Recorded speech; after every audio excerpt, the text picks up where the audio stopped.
मंगलम केवलिपर्णतो धम्मो मंगलम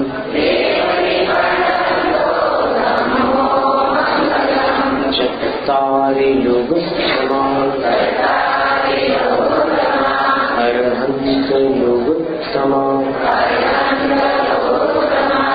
सिद्धयोगोत्तमा साहुलोगोत्तमा केवलिपर्णतो धम्मो योगोत्तमा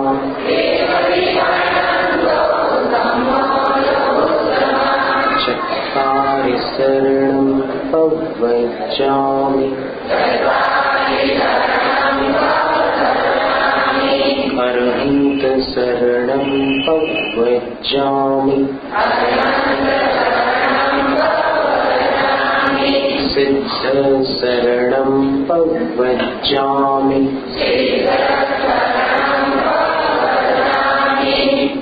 साधु शरणं पवज्जामि केवलिपर्णतो धम्मो शरणं पवज्जामि।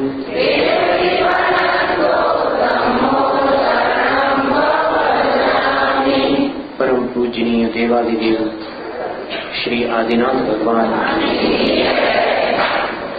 उत्तम त्याग धर्म आचार्य श्री गुरुवर विद्यासागर जिला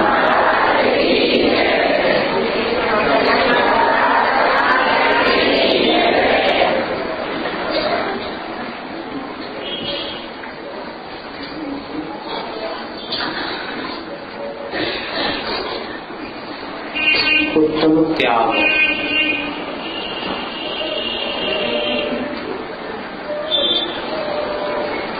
इस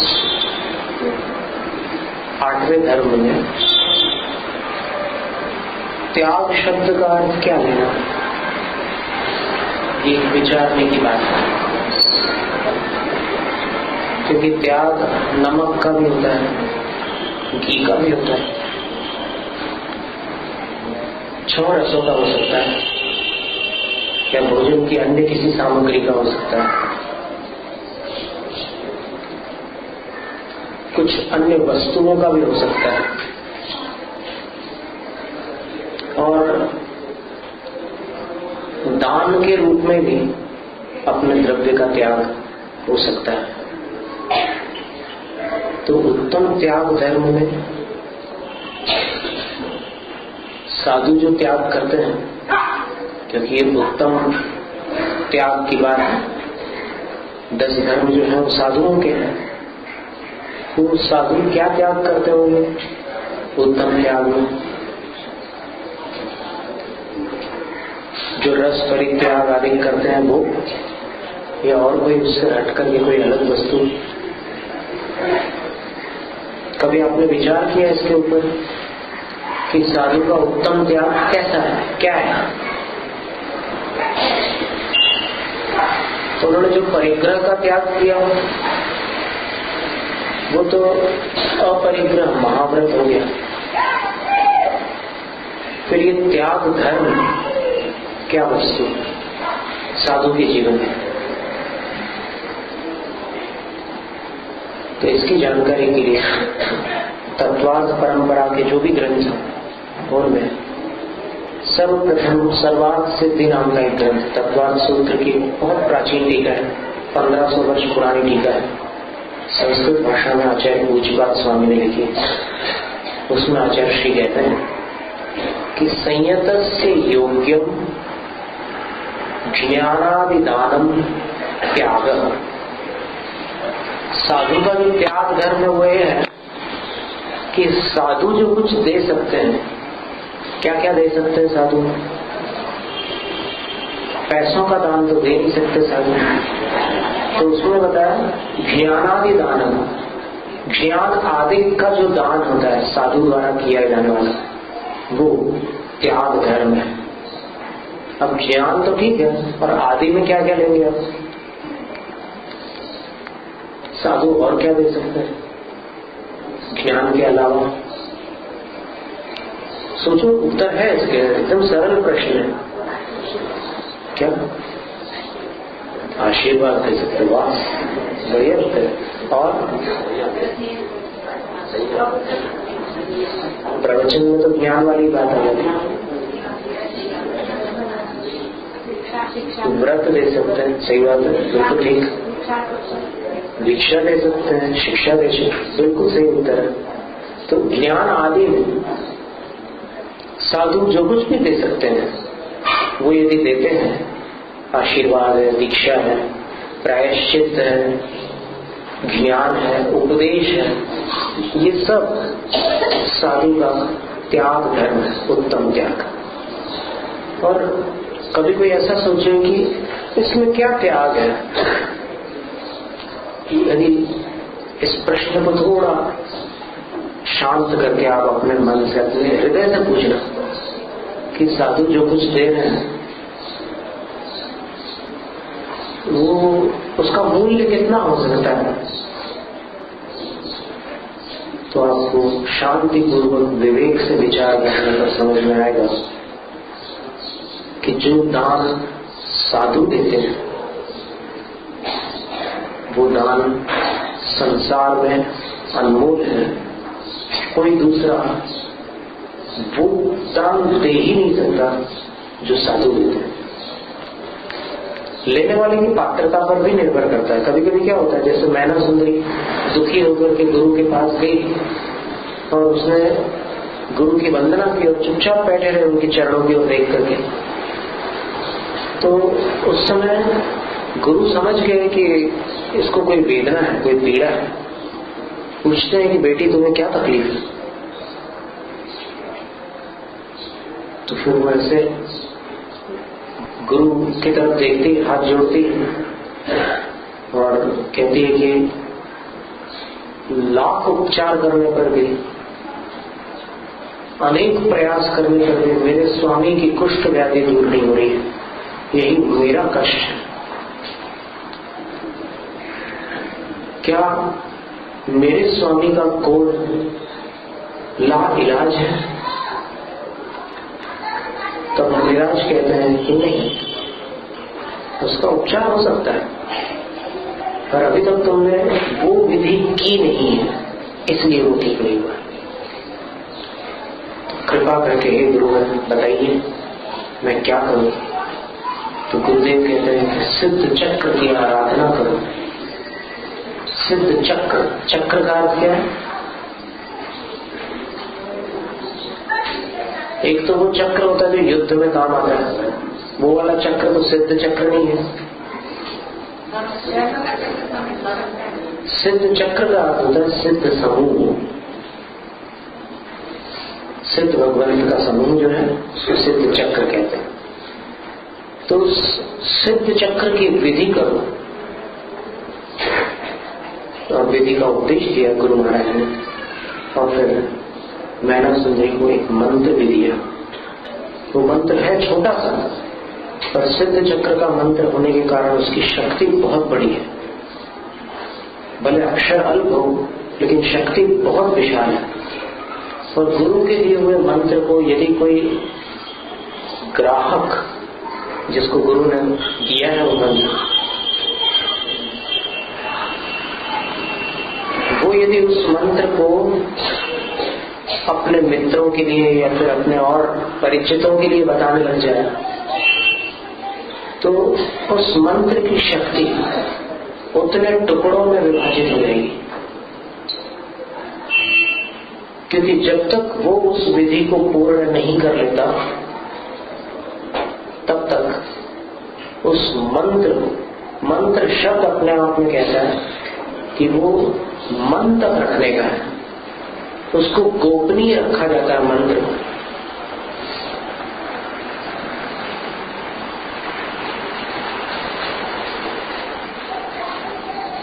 षट्कर्णो विद्यते मंत्र चतुष्कर्णस्तु जातुचित द्विकर्णगतो मंत्रो ब्रह्मणा नैव पार्यते। एक श्लोक आता है कि गुरु ने अगर कोई मंत्र दिया वो मंत्र अगर 6 कानों तक चला जाए तो उसकी पूरी शक्ति नष्ट हो जाएगी।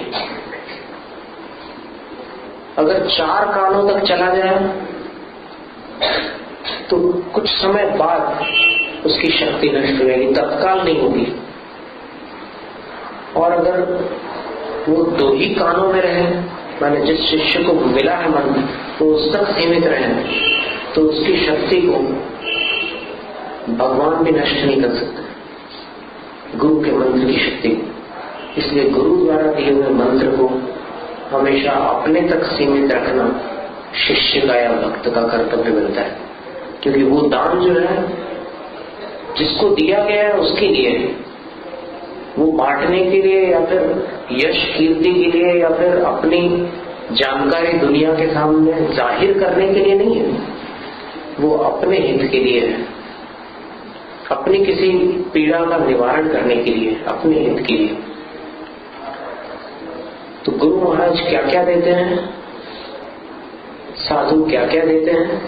तो ज्ञानादि, आदि शब्द में देखो, पहले तो ज्ञान हो गया, ये तो सबको सरलता से समझ में आ जाता है कि गुरु ज्ञान देते हैं। और ज्ञान के अलावा दीक्षा देते हैं। कभी त्रुटि हो जाती है तो फिर उसका प्रायश्चित भी देते हैं, व्रत देते हैं, नियम देते हैं, और कभी मंत्र भी देते हैं। अभी कुछ लोगों की ऐसी धारणा है कि मंत्र तंत्र करने वाले साधु समाज को गुमराह करते हैं और मिथ्यात्व को पुष्ट करते हैं, पर ऐसा दुराग्रह उचित नहीं है। साधु जब निस्वार्थ भाव से किसी के कल्याण के लिए, हित के लिए कुछ देते हैं तो उसमें साधु को कोई दोष नहीं आता। यदि वो उपजीविका के लिए ऐसा करते हैं, यानी अपनी मान बढ़ाई के लिए, या फिर अच्छा आहार मुझे श्रावक लोग तब देंगे जब मैं उनको कुछ ऐसी मजेदार चीज दे दूं, ऐसे कोई इरादे के साथ कुछ देते हैं, तब साधु को दोष लगता है। अब मैना सुंदरी को साधु नहीं तो मंत्र दिया था, तो वो साधु दूषित थे क्या? कैसे हो सकता है दूषित? इसी प्रकार अन्य भी ऐसे कई दृष्टांत आपको मिलेंगे प्रथमा योग में कि गुरुओं ने संकट की स्थिति में भक्तों के लिए कुछ न कुछ विधि बताई है, या फिर कोई मंत्र या कोई न कोई मार्ग दर्शन प्रदान किए। तो ये भी उत्तम त्याग धर्म है। एक दिन की घटना आपको सुनाते हैं, याद है। आज से 20 वर्ष पूर्व मध्य प्रदेश में जबलपुर से लगभग 50 किलोमीटर दूर एक गोटे गांव नाम का स्थान है। इस सभा में संभव है किसी ने ये शब्द कानों में सुना। सुभूषण माता जी अभी गोटे गांव की अनेकांत सागर महाराज, ये दीक्षा पूर्व उसी स्थान से संबंध रखने वाले रहे। तो गोटे गांव में बड़ा पंच कल्याण महोत्सव हो रहा था। तो उस समय गर्भ कल्याण के दिन मंगलाचरण करने का अवसर हमें प्राप्त हुआ, और रविंद्र जैन संगीतकार भी उस कार्यक्रम में आए हुए थे। आचार्य श्री का पूरा संघ वहां पर विराजमान था। और 10 फरवरी को एक हाथी विक्षिप्त हो गया। उसने रात को महावत की हत्या कर दी। फिर कलेक्टर के आदेश से उस हाथी को भी जहरीली गोलियों के वार से नष्ट करना पड़ा। खैर ये सब घटना दुर्घटना हुई, पर जब कार्यक्रम प्रारंभ हुआ और 5 दिन तक वो कल्याण महोत्सव चला, तब सूर्य मंत्रालय की सारी विधियां संपन्न होने के बाद मोक्ष कल्याण का महोत्सव मनाकर, जो वहां पर एक परंपरा है बुंदेलखंड में कि हाथियों का रथ निकलता है, उस पर श्री जी भगवान को विराजमान करके फिर ऐसे पूरे पंडाल की 7 फेरियां लगाते हैं। तो उतनी फेरियां लगाने के बाद फिर आचार्य श्री का अंतिम प्रवचन होता है, वहां जहां भी कार्यक्रम होते हैं गजरत के पंच कल्याण प्रतिष्ठा महोत्सव। तो वो इतनी फेरियों में कम से कम 1.5-2 घंटे लग गए और उतने समय तक एक बूढ़ी माँ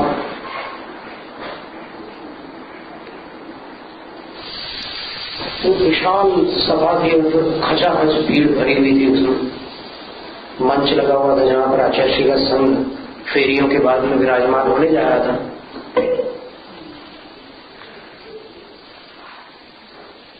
तो उस समय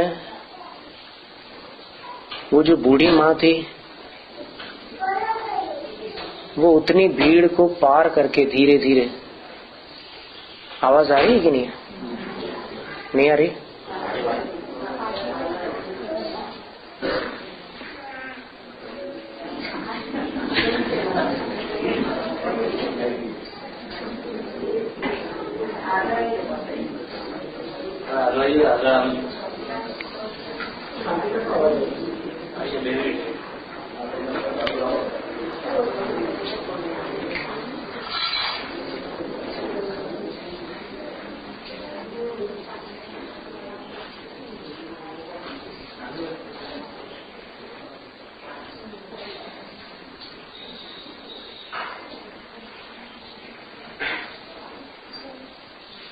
अब आ रही आवाज?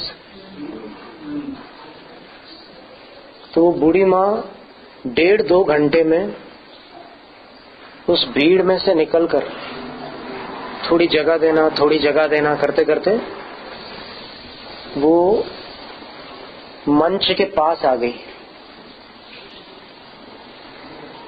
और जब आचार्य श्री विराजमान हुए तो वो स्टेज पर चढ़ने लगी।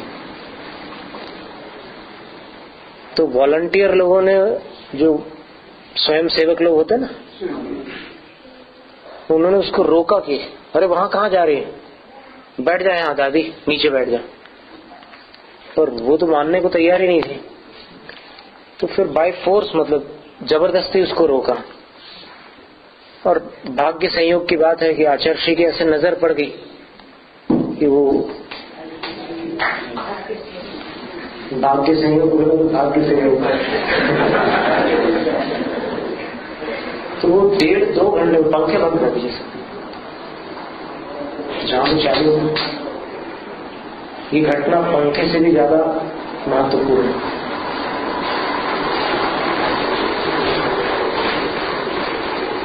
डेढ़ 2 घंटे में वो बूढ़ी माँ भीड़ को ऐसे खिसका करके सामने आते आते मंच के पास पहुंच गई। और जब आचार्य श्री के पास स्टेज पर चढ़ने लगी तो उसको स्वयं सेवकों ने रोक दिया। और भाग्य संयोग से आचार्य श्री ने देख लिया। तो आचार्य श्री ने उस गरीब वृद्धा की दशा को देखकर और पता नहीं क्या सोचकर ऐसे इशारा किया, आने दो। वो आचार्य श्री के पास आई और पास आकर के उसको पता था कि इतने 5-6 दिनों में लोगों ने कितना दान किया है।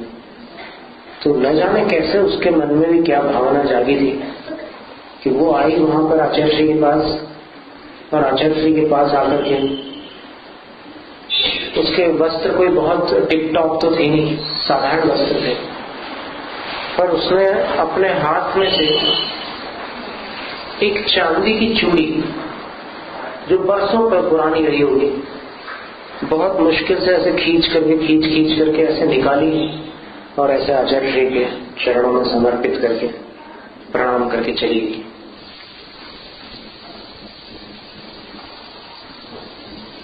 उस घटना को देखकर बहुत से लोग तो कुछ समझ ही नहीं पाए कि क्या हो गया, लेकिन जो समझ गए वो दंग रह गए, आश्चर्यचकित हो गया कि इस गरीब बूढ़ी माँ ने आकर के यहाँ पर गुरु के चरणों में, सब लोग तो अपने अपने हिसाब से दान कर रहे थे, अपनी अपनी राशियां घोषित कर रहे थे। तो उस बूढ़ी माँ ने भी अपनी तरफ से कुछ समर्पित कर दिया, और वो जो उसके कलाई पर पहनी हुई एक चांदी की चूड़ी थी वो उसने गुरु के चरणों में अर्पित कर दी। और इस बात को फिर आचार्य ने उल्लिखित किया, अर्थात उन्होंने इस बात को प्रकट किया कि फिर तो दान अलग अलग प्रकार के होते हैं। जैसे अपन शास्त्रों में देखें तो फिर भाव संग्रह ग्रंथ में ऐसा बताया कि जो जिनेंद्र भगवान को मानने वाले देवशास्त्र गुरु के भक्त हैं, वो अपनी आमदनी का 6वां हिस्सा धर्म कार्य में दान देते हैं। यानी अगर कोई एक वर्ष में 6 लाख रुपया कमाता है तो 6 लाख में से 1 लाख वो धर्म के लिए दान में प्रदान कर देता है। ये जैन मार्ग है। उस बुढ़िया ने, उसके पास कितनी संपत्ति थी कुछ पता नहीं, बिल्कुल गरीब, और उसको लोग स्टेज पर भी नहीं आने दे रहे थे, लेकिन उसकी श्रद्धा इतनी प्रबल थी और उसका विश्वास इतना दृढ़ था कि वो एक तो 2 घंटे में वो यहाँ पहुंची आचार्य श्री के पास, और फिर यहाँ भी उसको रोक लिया गया।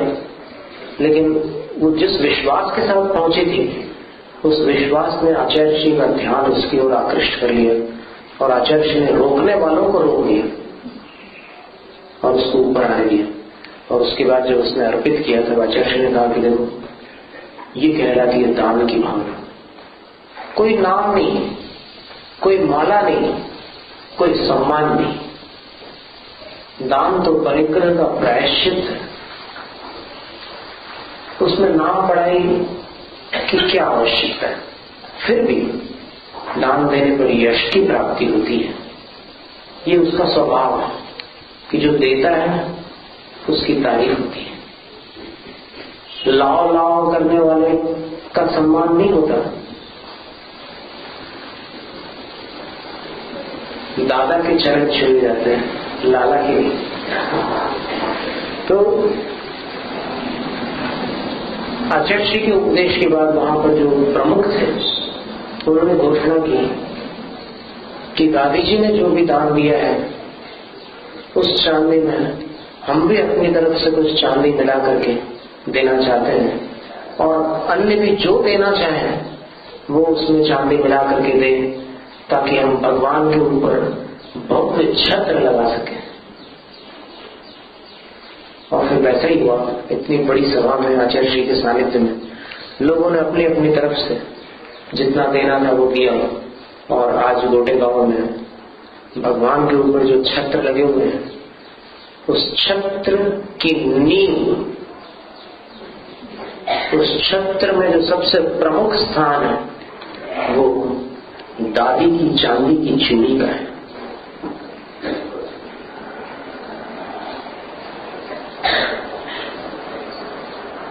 छत्र के विषय में शास्त्रों का ऐसा कहना है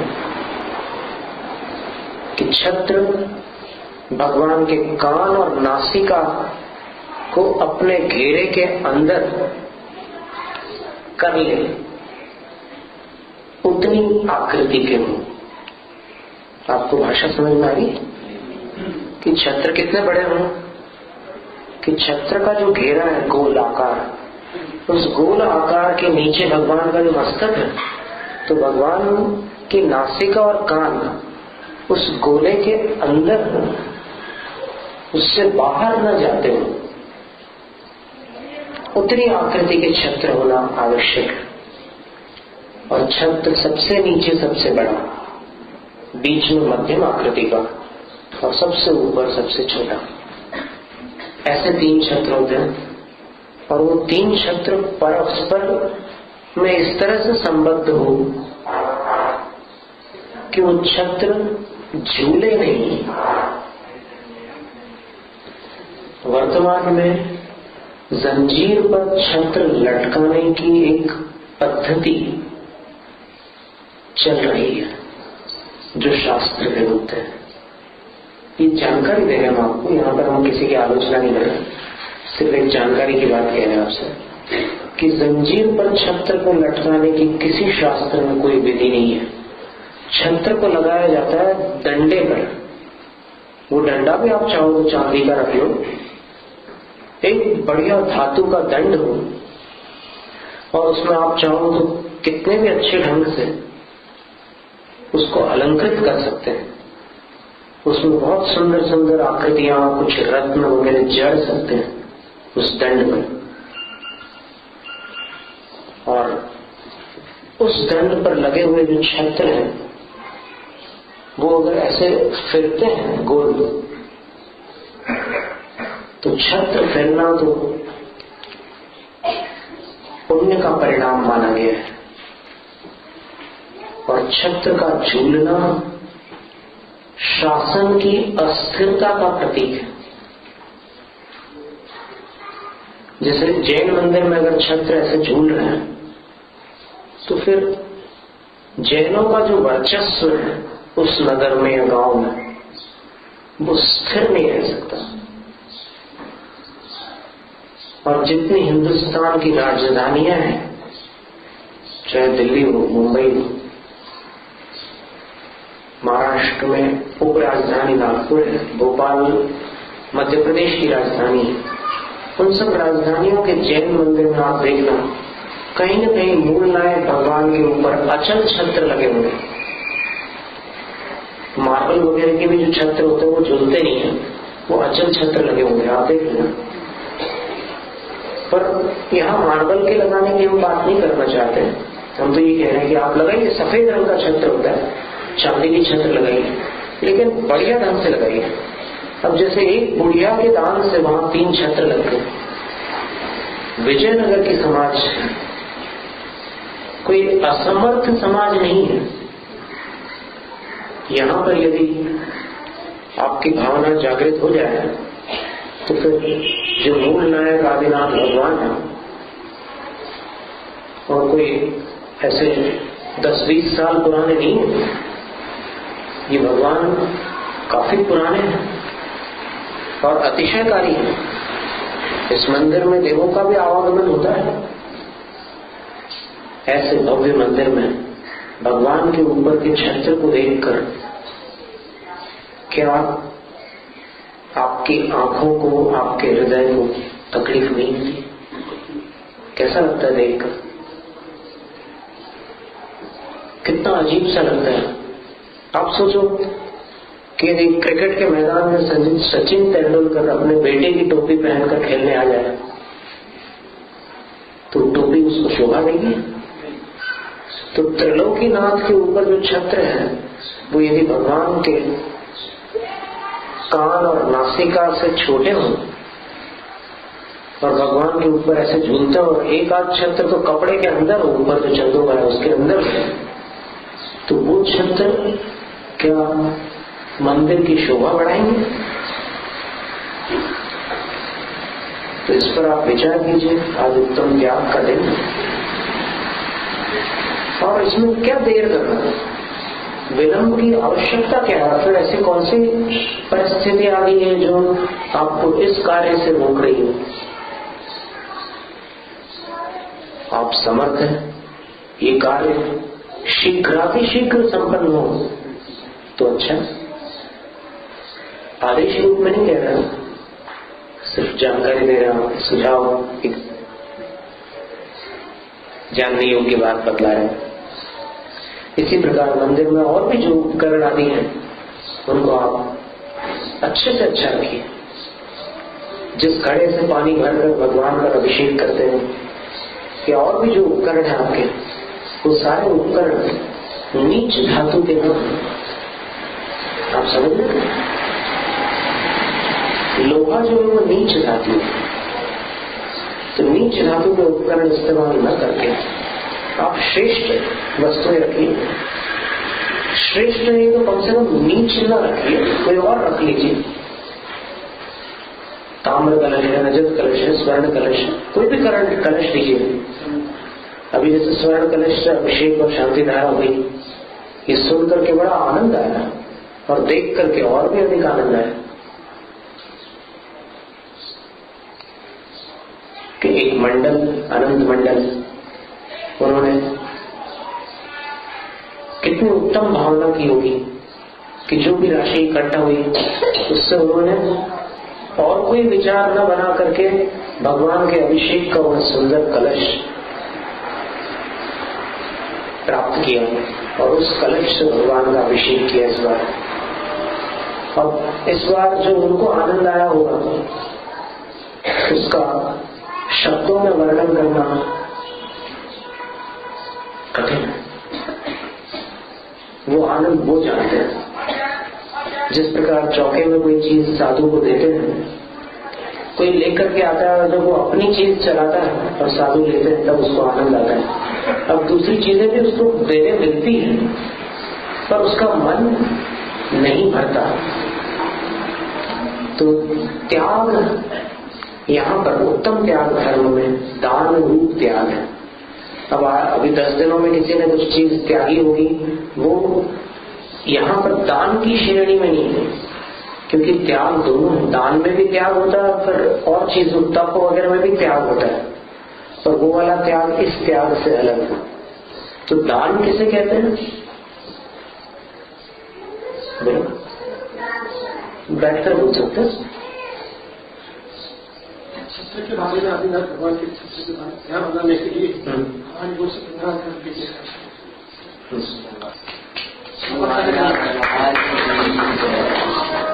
दादी माँ का अनुकरण करते हुए आपने ये घोषणा की है कि सबसे पहले जो यहाँ पर भव्य छत्र भगवान आदिनाथ स्वामी जी के ऊपर लगाए जाएंगे, उसमें आपकी ओर से इन्होंने जो राशि घोषणा घोषित की है आपने सबने सुन ली। उतनी राशि उन्होंने घोषित की है।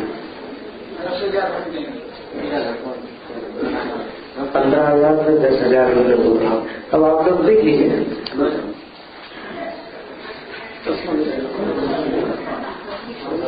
कौन कौन से बोलिए जरा।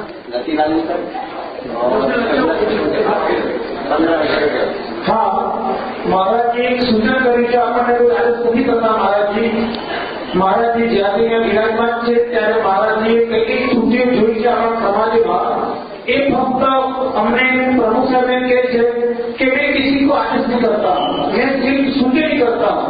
आपको इसको योग्य लगे तो उसका अमल करना, ये तो आपकी बात है। મહારાજે આપણને ફક્ત સૂચન કરી છે કે ભગવાનના ઉપર જે છત્ર લગાવો તો છત્ર એમના માથા ઉપર નાનું છે, જે એની સાઈઝ હોય એ સાઈઝ પ્રમાણે જોઈએ, એટલે કે કાન અને નાક એની અંદર ફેરવવામાં આવી જાય એવું જોઈએ, એવી મહારાજે સૂચન કરી છે। એટલે એમાં રતિભાઈ સાહેબ છે એમને દાન પેટીની ઘોષણા કરી છે 15,000 રૂપિયા। ત્યાર પછી જબરદસ્ત કપૂરચંદ 10,000 રૂપિયા बराबर, और सुंदरजी साहेब 15,000 रुपया।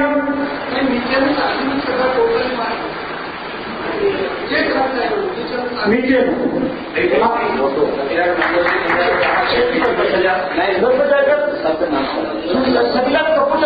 रुपया।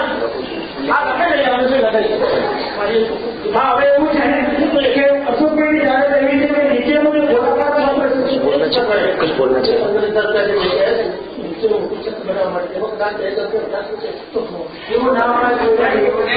મારી વાત સાંભળો, આમાં અપાય નહીં એવું કેવું નથી કે બેનું એને આપણે જેને કઈ રકમ લખાવી છે રકમ લખાવાય અને એમાં ઉમેરી અને આપણે આખું છત્ર બનાવીશું। કોઈના તરફથી સ્પેશિયલ નહીં બને, सब मिलकर के कर लो। छत्र त्रय है, प्रातिहार्य जो छत्र नहीं है। કોઈના એક વ્યક્તિ તરફથી છત્ર નહીં મુકાય, કારણ કે અગાઉ આપણે છત્ર મૂકેલા છે, એમના નામો કરેલા છે, એટલે કોઈ વ્યક્તિ દ્વારા છત્ર ન મુકાય। પણ એમાં તમે સહયોગ કરો, એમાં બનાવવામાં જે કંઈ પૈસાની જરૂર ઊભી થાય એવી જરૂરત તમે કરો કે જેના કારણે એમાં દાન ભેગું થાય અને આપણે છત્ર મોટું બનાવી શકીએ। એસપી સાહેબ 15,000 રૂપિયા। એમાં કોઈ નામ આવશે નહીં, અમે જાહેરાત કરી ને એમાં કોઈનું નામ નહીં આવે। એ ટોટલી આખું છત્ર આપણા સમાજના સહયોગ દ્વારા બનશે। बिल्कुल ये बात है। શું તો એ રીતે તમારે પછી વિચાર છે અત્યારે સમાજમાંથી હા અત્યારે તમારે જે પૈસા આપણે બોલી લો, પછી વિચાર કરીને આપણે સાથે ઘોષણા કરીશું। ये उपदेश पूरा हो जाए उसके बाद करें तो ठीक। હા પછી જેને લખાવ સાંજે લખાવ તો વિચારી લો, સાંજે લખાવ તો સાંજે લખી દેજો. અરે આપણે મહારાજનું પ્રવચન થાય છે ભાઈ, એનું નામ અત્યારે આ ભાવ ये ठीक है, अभी आपकी भावनाएं जागृत ऐसा हुआ है. समझ, वो अभी इनकी भावनाएं जागृत हो रही, उसको हम अभी कम नहीं करने वाले. आप चिंता मत करो, वो भावना बढ़ेगी. दूसरी बड़ों को काम किया. ये अभी उपदेश में के बाद बढ़ जाएगी भावना. आप बैठ जाओ. आचार्य ने 2 दृष्टांत दिए.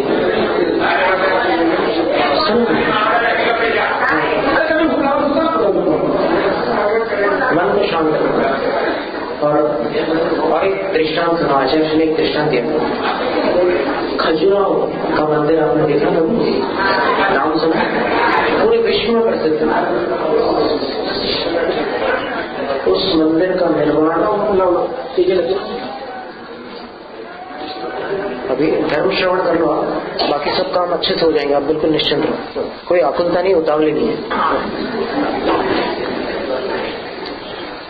ऐसा नहीं है कि इन बातों का असर शाम तक मन नष्ट हो जाए, ऐसा नहीं. क्या होता है कि किसी विद्वान की बात में फर्क पड़ सकता है, लेकिन त्यागी की बात का असर, क्योंकि वो निस्वार्थ होते हैं, इसलिए उसकी बात का असर बहुत जल्दी नष्ट नहीं होता, ऐसा हमारा विश्वास है. तो आचार्य ने जो घटना सुनी खजुराहो की, वो ये थी कि जब खजुराहो के भव्य मंदिर का निर्माण एक सेठ ने करवाया, उस सेठ का नाम आज कोई नहीं जानता, और पूरा विशाल मंदिर पूरा बन करके तैयार हो गया. तब अंत में सेठ ने यह विचार किया कि ये मंदिर मैंने तो भगवान की भक्ति से, भगवान की सेवा के लिए बनवाया था, और इतना मंदिर बनाने के बाद ये निश्चित है कि सम्मान मुझे मिलेगा, समाज मुझे बड़ी बड़ी उपाधियों से विभूषित करेगी, और सम्मान को पचा पाना सामान्य मनुष्य के बस की बात नहीं होती. सम्मान मिलने के बाद अभिमान आने की बहुत संभावना रहती है, और अभिमान मनुष्य को भक्ति से नीचे गिरा देता है. इसलिए उन्होंने एकांत में भगवान से प्रार्थना की कि हे भगवान, मैं भक्त रहना चाहता हूं, मैं मान सम्मान से बचना चाहता हूं, मुझे कोई ऐसा उपाय दीजिए, मेरी बुद्धि में कोई ऐसा उपाय सुझाइए जिससे कि मैं इस धर्म संकट से अपनी रक्षा कर सकूं. क्योंकि मैं ये काम तो कर ही रहा हूं, पर इस काम को पूरा करने के बाद जो स्थिति उपस्थित होगी उससे मैं कैसे बचूं. अब जो भी हुआ, उनको रात को सपना आया या कुछ हुआ, तो प्रातःकाल उठ करके वो समाज के पास गए और फिर ऐसे अपनी झोली फैला कर गए. बोले कि मेरे पास जो कुछ था वो मैंने लगा दिया, अब जो मंदिर की सीढ़ियां बाकी रह गई हैं उसके लिए मैं झोली पसार कर आप लोगों से दान की याचना करता हूं. तो लोगों ने स्वेच्छा से जितना देना था सब दान दिया, और फिर जहां अंत में प्रशस्ति लेख का समय आता है तो नाम लिखा जाता है कि किनकी तरफ से ये सब हुआ है. सेठ जी ने कह दिया कि अब मेरा नाम तो नहीं लिखा जा सकता, क्योंकि ये मंदिर अकेले मैंने नहीं बनाया, सीढ़ियां बनाने वाले तो हमारे समाज के ही, हमारे धर्म बंधु हैं, इसलिए ये मंदिर समाज की ओर से निर्मित माना गया है. तो तब से खजुराहो का जो मंदिर है वो जैन समाज द्वारा बनाया हुआ माना जाता है. सेठ जी का नाम आज तक कोई नहीं जानता, क्योंकि सदियां गुजर गई, पीढ़ियां बीत गई, उनने अपना नाम आने ही नहीं दिया सामने, और नाम न आने देने के कारण उनको जो पुण्य लाभ मिला वो इतना विशाल हो गया कि जो नाम आने के बाद वो क्या होता है कि नाम जब अपना आता है तो नाम का ऐसा विरोध नहीं है, नाम तो आना ही है, लेकिन यदि नाम के लिए कोई दान करता है तो उसमें हानि होती है. वो हानि ये होती है कि फिर वो नेम प्लेट परचेज करता है. क्या नाम की तख्ती लगवाने के लिए अगर वो दान कर रहा है तो उसने तख्ती लगाने के लिए सिर्फ पेमेंट दिया है, ऐसा माना जाता है, वो फिर दान नहीं होता। तो इतना मर्म समझना आवश्यक है दान के विषय में कि गृहस्थ अपने जीवन में हर महीने हर साल जो परिग्रह इकट्ठा करता है तो उसमें कई कर्मों का बंध होता है।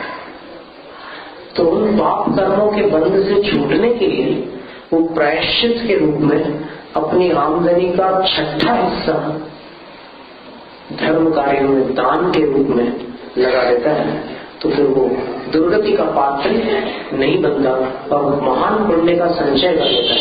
तो अभी जो यहाँ पर घोषणा हुई कि जितनी भी दान राशि आ रही है उसमें किसी का नाम नहीं रहेगा, किंतु वो छत्र यहाँ की जैन समाज की ओर से लगा, ऐसा अंत में प्रसिद्ध किया जाएगा। कितनी प्रसन्नता की बात है, देखो तालियों से ही समझ में आ रहा है, पर तालियां थोड़ी धीमी बजी, इससे थोड़ी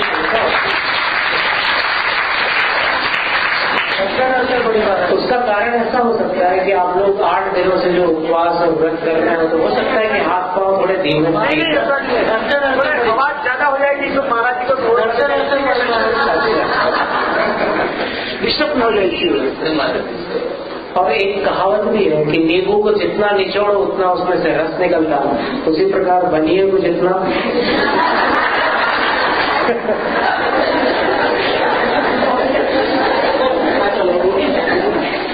है ना ये बात। जो त्याग है दान रूप में किया जाने वाला त्याग वो महान पुण्य का कारण है, लेकिन कुछ ऐसे भी त्याग होते हैं जो पाप के कारण होते हैं। उसके विषय में हमसे किसी ने प्रार्थना की थी कि महाराज वो घटना आप जरूर सुनाना।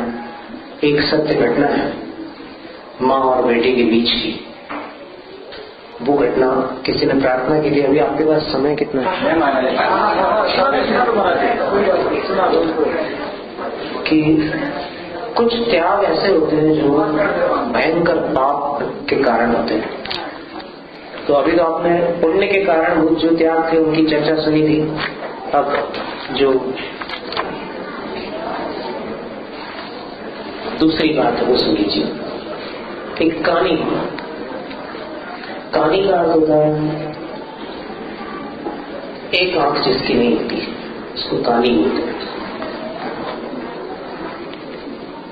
आखिर माँ तो माँ होती है, अभिमानी मन क्या जाने, वक्त गुजर जाने के पीछे क्या होगा जो पहचाने। आखिर माँ तो माँ होती है। विद्यालय में जब कानी माँ बेटे को ले जाती थी, सहपाठी जन उसे चिढ़ाते, तब न उसे माँ भाती थी।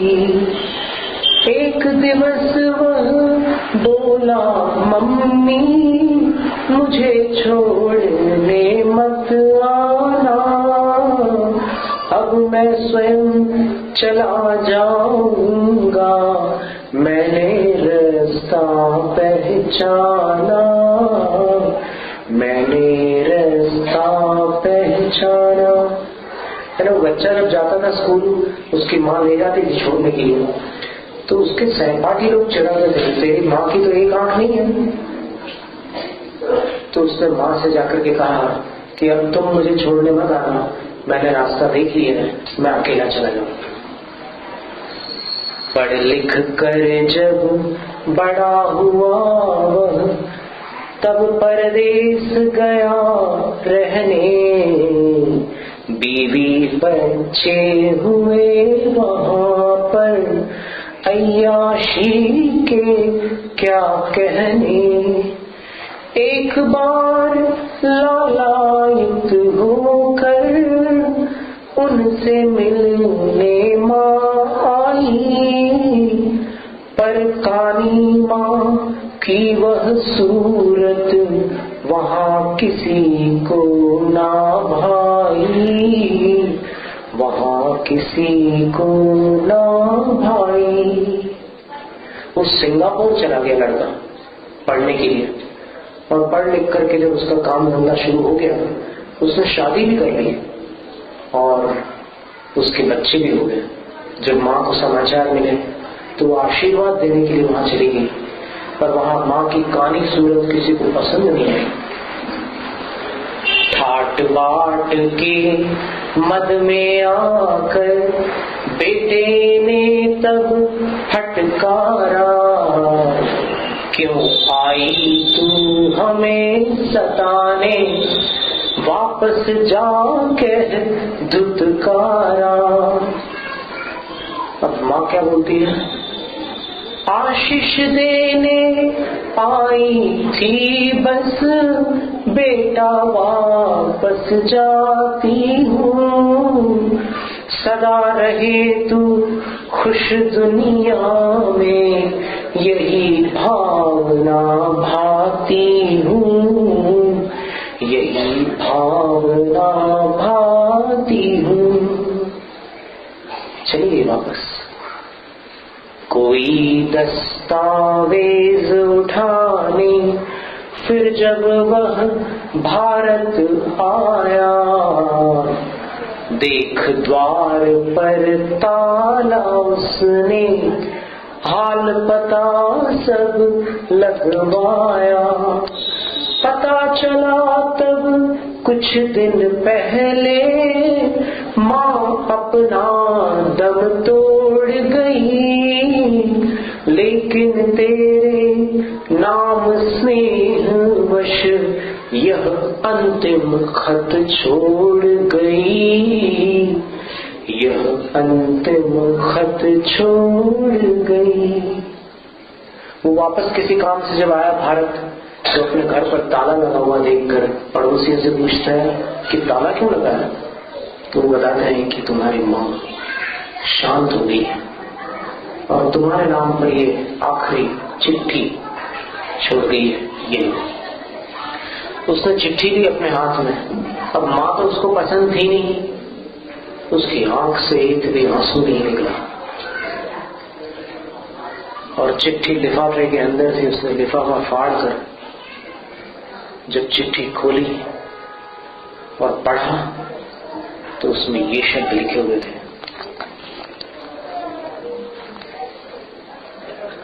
बेटे जब तू नन्हा सा था,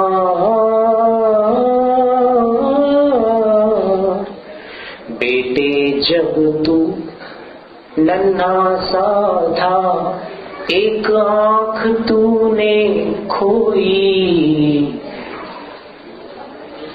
तीर लगाकर खून बहाकर तब मैं बेहद थी रोई।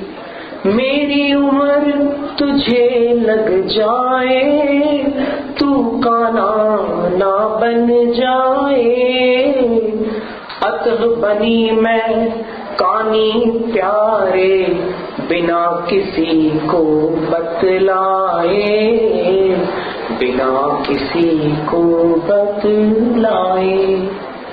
मेरी एक निशानी तुझ में नहीं किसी ने जानी है, माँ की आँख तुझे दिखलाती, माँ की सुखद कहानी है।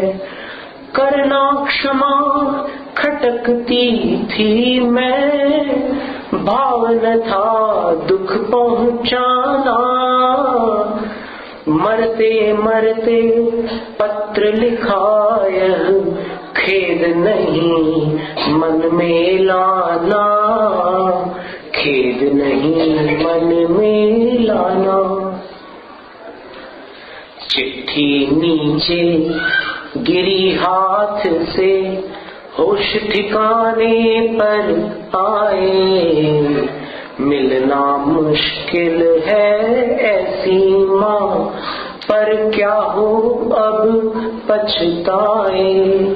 मानव मानव ही होता है, गलती करके रोता है, लेकिन पाता नहीं उसे फिर जिसे सदा को खोता है, जिसे सदा को खोता है।